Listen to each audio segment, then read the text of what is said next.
Gelgil ey qalam bu dostondan qissa qil Temur sohib qiron ko'ragondan qissa qil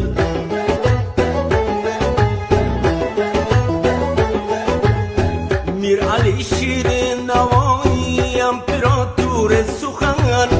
Shuhrati olamni tutgan nuqtadondan qissa qil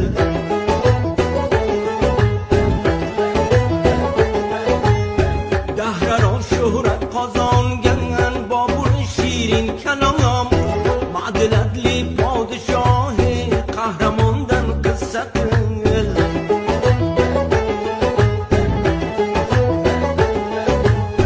Keng